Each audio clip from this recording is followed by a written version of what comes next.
प्रिय विद्यार्थियों, आज हम सभी बाल गोविंद भगत कहानी के भाग 2 का अध्ययन करेंगे। जैसा कि आप जानते हैं कि बाल गोविंद भगत रामवृक्ष बेनीपुरी जी की एक उत्कृष्ट रचना है। अब तक की कहानी में आपने देखा कि उन्होंने सबसे पहले बाल गोविंद भगत के व्यक्तित्व के बारे में प्रकाश डाला है कि बाल गोविंद भगत मझोले कद के गोरे चिट्टे आदमी थे। वह 60 के ऊपर नहीं रहे होंगे, लेकिन उनके बाल जो पके थे वह दर्शाते थे कि उनके अंदर परिपक्वता थी। वह किसी साधु सन्यासी का वेश नहीं, बहुत ज़्यादा जो सन्यासियों का वेशभूषा होता है उनके जीवन में नहीं दिखाई देता है, लेकिन फिर भी वह एक कंठी माला पहनते थे। कबीर पंथियों की जो एक टोपी होती है उसको धारण किए थे और ठंडी के महीने में वह एक कमली का प्रयोग करते थे, क्योंकि प्राय वह कम से कम वस्त्रों का प्रयोग करते हुए दिखाई देते हैं और मस्तक पे रामानंदी चंदन, जो सफ़ेद चंदन होता है, उसे पहने रहते थे, हमेशा दिखाई देते थे। लेखक बताता कि उनकी गृहिणी नहीं है, यानी उनकी धर्मपत्नी नहीं है। उनके परिवार में उनकी पुत्रवधू और उनके बेटे हैं, एक मकान है, खेतीबाड़ी है, खेतीबाड़ी का काम करते हैं।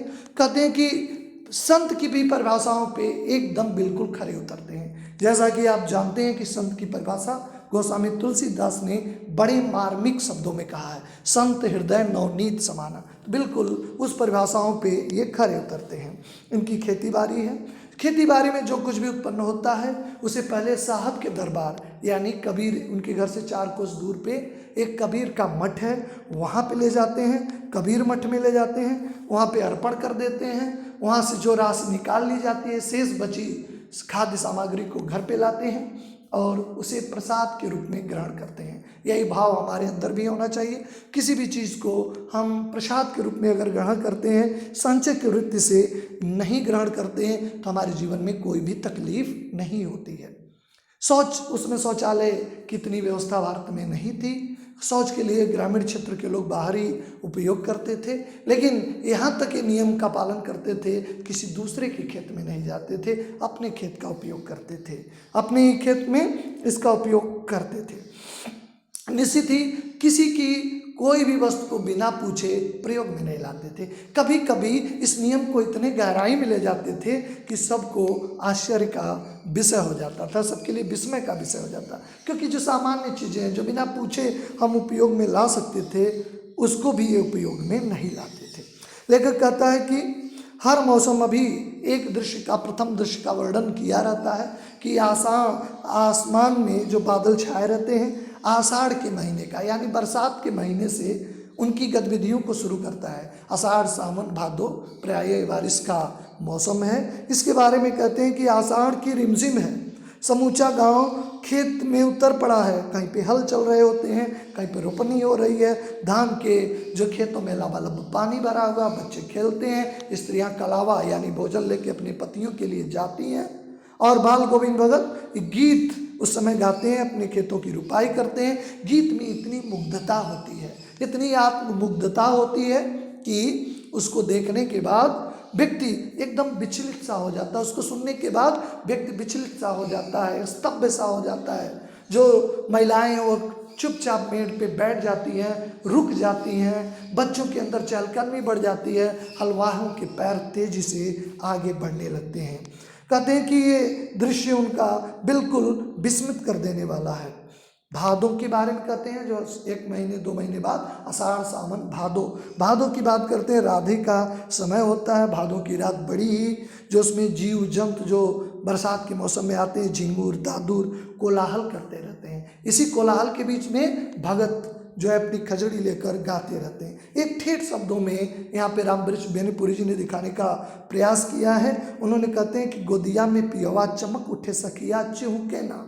कहते हैं कि पिया मतलब ये ईश्वर को मानते हैं और एक जीव को जो उसकी धर्मपत्नी मानते हैं। कहते हैं कि हर समय हमें चमक जो चिहुक में रहना चाहिए, हर समय हमें सावधान रहना चाहिए कि कब हमारे जो पति का संदेश आ जाए, ईश्वर का संदेश आ जाए। इसलिए हम सभी को ये गतिविधियों को जानना चाहिए। ये इस बीच में जो इनका भादों के महीने में जो संगीत होता है, ये भी संगीत उन हर व्यक्तियों को स्तब्ध कर देता है, सोचने पे मजबूर कर देता है। यहाँ तक का हम सभी पिछले वीडियोज़ वीडियोस में अध्ययन किए थे। आज हम सभी आगे इसका अध्ययन करेंगे कि अभी कार्तिक का महीना नहीं आया होता है, कार्तिक महीने की बात होता है। कार्तिक बड़ा पवित्र है, जिसे कार्तिक मास कहते हैं, कार्तिक पूर्णिमा भी होती है। कहते हैं अभी कार्तिक का जो अभी समय आया नहीं कि बाल गोविंद भगत की प्रभातियां शुरू हो जाती हैं। कार्तिक के महीने में वो सुबह में गाना करते हैं, क्योंकि कार्तिक मास ऐसा होता है कि कहते हैं कि लोग नदियों में स्नान करने से हमारे जो अंदर बड़ी सकारात्मक ऊर्जा आ जाती है। जो सुबह का कार्तिक मास का जो सुबह होता है, समझिए औषधि युक्त होता है। नदियों में स्नान की महत्ता हमारे वेदों में बताई गई, हमारे धर्म शास्त्रों में बताया गया। ये प्रक्रिया शुरू करते हैं और फागुन तक चला करती है। ये प्रक्रिया जो है कि फागुन तक चलती है। जो कार्तिक महीने की इनकी ये प्रक्रिया होती है, फागुन तक ये प्रक्रिया चलती रहती है। लेखक कहता है कि लेखक प्रायः वो सुबह नहीं उठता है, नहीं उठते। न जाने किस वक्त वह जग कर नदी स्नान को जाते हैं और नदी गांव से 1-2 मील की दूरी पे है। कहता है कि मैं तो कभी उनको देखा नहीं कि सुबह उठ नहीं पाता, लेकिन वो जग कर सुबह नदी स्नान को गांव से 2 मील की दूरी पर जाते हैं, नहा धो के लौटते हैं और गांव के बाहर ही एक पोखरे पे, ऊंचे बिंडे पे अपनी खचड़ी लेकर बैठ जाते हैं। लेखक बताता है कि वह जाते हैं कार्तिक में नदी स्नान करते हैं। बारिश में नहीं जाते हैं, भादों में नहीं जाते हैं, नदियाँ उफान पे होती हैं। कार्तिक जो नदी स्नान के लिए महत्वपूर्ण है, उस धर्म का पालन करते हैं। वह जाते हैं वहाँ पे स्नान करते हैं और वहाँ से आने के बाद गांव के दूर एक पोखर है, पोखर पे एक ऊंचा भिंडा एक स्थान है, वहाँ पे खजड़ी लेके बैठ जाते हैं और फिर गाना टेरने लगते हैं। मैं शुरू में देर तक सोने वाला हूँ, किंतु एक दिन माघ की उस दात किटकिटानी भोर में भी उनका संगीत मुझे पोखरे तक खींच कर लाया। कहता है कि मैं प्रायः देर तक सोता हूँ। देखिए आज की ये सामान्य सी समस्या हो गई है कि हमारी ज़िंदगी बड़ी उथल पुथल हो गई है। हम देर रात तक जागते हैं, सुबह बहुत देर तक सोते हैं। निश्चित तौर पे हमारे चीज़ों को जो है सकारात्मक नहीं कर पाता है, क्योंकि हमारे धर्मशास्त्रों में कहा गया कि जो सुबह उठकर और बड़े लोगों का अभिवादन करता है, चत्वारी बंधन्ति आयु विद्या यश बल, उनकी 4 चीज़ें ऑटोमेटिक बढ़ जाती हैं, आयु विद्या यश और बल। इंग्लिश पोएम में भी आप बचपन में पढ़े होंगे, बताया जाता है early to bed and early to rise makes a man healthy wealthy and wise. सुबह जो जल्दी, रात में जल्दी सोता है, सुबह जल्दी उठता है, उसकी जो है बुद्धिमान होता है, धनवान होता है, उसका स्वास्थ्य भी अच्छा होता है। लेकिन लेखक कहता प्राय मैं नहीं उठ पाता, लेकिन एक दिन मुझे वहाँ तक भोर में मुझे उनका संगीत खींच के ले गया। किटाने वाले भोर में भी पोखरे तक आसमान में तारों के दीपक बुझे नहीं थे, क्योंकि सुबह का समय था, अभी सूर्योदय नहीं हुआ था, इसलिए आसमान में तारे भी दिखाई दे रहे थे। पूरब में लोही लग गई थी, लालिमा उषा काल, सूर्योदय के पूर्व जो समय होता है उन्हें उषा काल कहते हैं। उषा सूर्य की धर्म पत्नी है, यानी उषा के आगमन सूर्योदय के पहले होता है, जिसकी लालिमा शुक्र तारा और बढ़ा रहा था। खेत बागीचा सब में कुहासा छा रहा था, एक अजीब रहस्य से आवृत मालूम पड़ रहा था। रहस्य वातावरण में कुश की चटाई पे वो मुंह करके और अपने गीत को गा रहे थे, बजा रहे थे। लोगों में विस्मय का विषय था, सब लोग स्तब्ध होके उनके गीतों को सुन रहे थे। सबके अंदर उनके प्रति ध्यानाकर्षण था, उनके गीतों में डूबकर सभी लोग शुद्ध बुद्ध को भूल चुके थे। ये उनकी कार्तिक मास की दशा थी, यानी कार्तिक महीने में इस तरह की गतिविधियां उनके अंदर देखी गई हैं। लेखक आगे कहता है कि ये जो कार्तिक गर्मियों में उनकी क्या गतिविधि होती है, गर्मियों की संझा मतलब शाम के समय को हम संझा कहते हैं। कितनी उमस भरी शाम को शीतल न करती, उनके गीत और संगीत गर्मी शाम, जो देखिए जो गर्मी का मौसम होता है, शाम भी कभी कभी उमस बढ़ जाती है और चारों तरफ जो है उमस का महसूस करते हैं। लू चलती है, लू आप पढ़े होंगे सोशल साइंस में, जीव विज्ञान, सामाजिक विज्ञान में, कि hot wind is known as loo, यानी गर्म हवाएं लू कहलाती हैं। लू होती है, दिन भर का मौसम बड़ा गर्म होता है, बड़ा ही जो है इस तरह मन को विचलित कर देने वाला होता है। लेकिन इस शाम के समय है जब गोविंद भगत जी जब गीत संगीत का शुरुआत करते हैं तो शीतल भर देते हैं, अपने घर के आंगन में आसन जमाते हैं। गर्मी के मौसम में ये कहीं बाहर नहीं निकलते, जैसे कार्तिक के महीने पे पोखरे पे बैठते हैं, लेकिन गर्मी के महीने में ये अपने घर में ही शाम को आसन जलाते हैं। गांव के उनके जो कुछ प्रेमी हैं, प्रेमी होना स्वाभाविक है, क्योंकि इनका संगीत का ऐसा असर ही दिखाई देता है। कुछ प्रेमी जुट जाते हैं और खजड़ियों और करतालों की भरमार हो जाती है।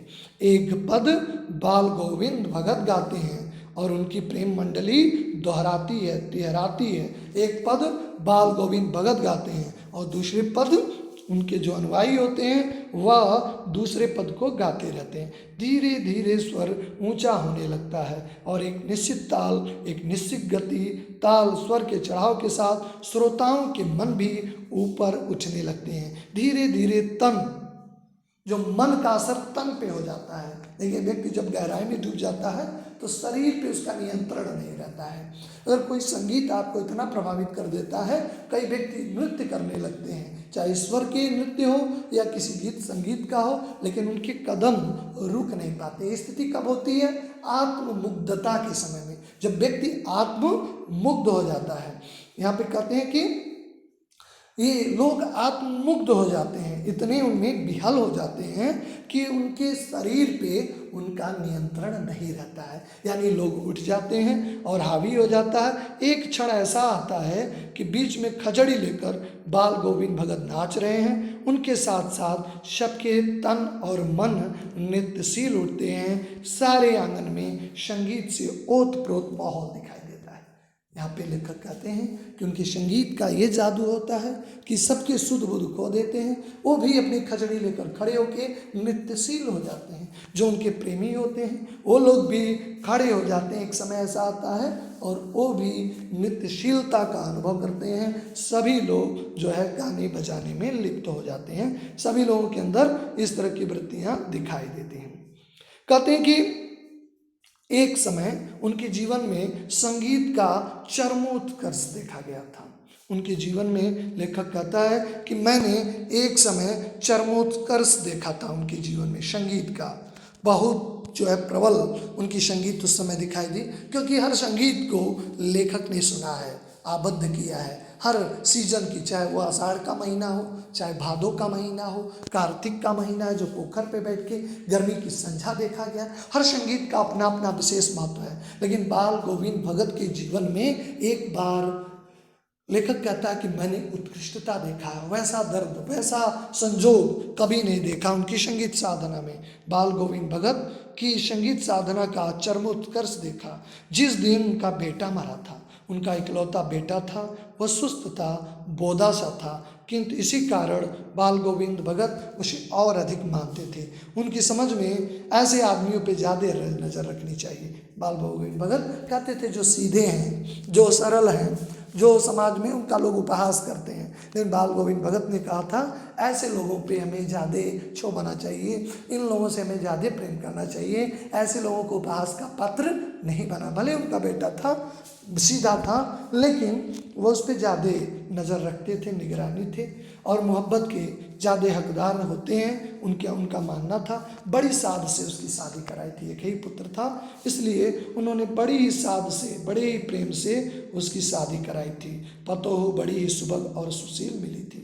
बड़ा सौभाग्यशाली व्यक्ति होता है जिसका बहू जो है सुशील मिल जाए, नहीं तो गृह युद्ध तो क्षण क्षण प्रतिक्षण पे उतारे होते हैं। आज का समाज, आज का परिवेश भयंकृत है, गृह मामले ज़्यादातर दर्ज होते हैं। बड़ा ही व्यक्ति सौभाग्यशाली महसूस करता है और किसी लक्ष्मी का आगमन उसके घर में होता है, घर गृहस्थी की नैया बड़े अच्छे से पार लगती है। शायद वह व्यक्ति इस दुनिया में सबसे अधिक सौभाग्यशाली हो। बाल गोविंद भगत भी इस श्रेणी में अपने को सौभाग्यशाली मानते थे, क्योंकि उन्हें इस तरह की बहू मिली थी। आधुनिकता के समय में यदि आकलन करें तो आज हमारा समाज किस तरह की भयावृत्ति से गुजर रहा है, आज हमारा समाज किस तरह के गृह युद्धों की तरफ निमंत्रित कर रहा है, कैसे कैसे मामले जो घरेलू हिंसा के हमारे समाज में आते जाते हैं। लेकिन ऐसी उनकी बहू नहीं थी और बहुत ही सुशील थी। उनका बेटा बीमार है, इस खबर को लोगों को कहाँ फुर्सत थी। सुख में तो सभी साथ देते हैं, लेकिन आपका हितैषी कौन होता है जो आपके दुख में हो। इसीलिए गोस्वामी तुलसीदास ने भी कहा था कि आपत्ति काल परखिए चारी, धीरज धर्म मित्र और नारी। ये चार चीज़ की परख हमेशा आपत्ति ही काल में होती है कि आपत्ति काल में आप परखें कि आपका धैर्य, आपका पेशेंस आपके साथ है कि नहीं। थोड़ा सा विचलित हो गए, दुख आ गया, आप छाती पीट के रोने लगे, तो हमारे धैर्य की परीक्षा में नहीं खड़े होते थे। मित्र की पहचान आप देखिए, सभी लोग आपके पास धन दौलत है तो मित्र आपके पास ही आ जाते हैं, लेकिन अगर आपके पास गरीब हो गए तो आपका कौन ऐसा मित्र हो पाता है, इसकी पहचान आपको करना बहुत जरूरी होता है। धीरज, धर्म विचलित तो बहुत ईमानदार हैं, लेकिन गरीबी आ गई, हम बेईमानी पे उतारू हो गए, हम लूटने पे उतारू हो गए। तो इस चीज़ों की परख होनी चाहिए। सुख में तो सभी साथ हैं, उनकी गीत के संगीत को सभी सुनते हैं, उनका बेटा बीमार है, परेशान है, समाज के लोगों को कहाँ फुर्सत है कि उनको देखें। ये द्वितीय भाग है। आगे हम सभी जो अंतिम भाग है उनके प्रत की मृत्यु के बाद क्या होता है, क्या परिवर्तन उनके जीवन में आता है, इस शेष भाग का अध्ययन हम सभी नेक्स्ट वीडियो में यानी पार्ट 3 में करेंगे।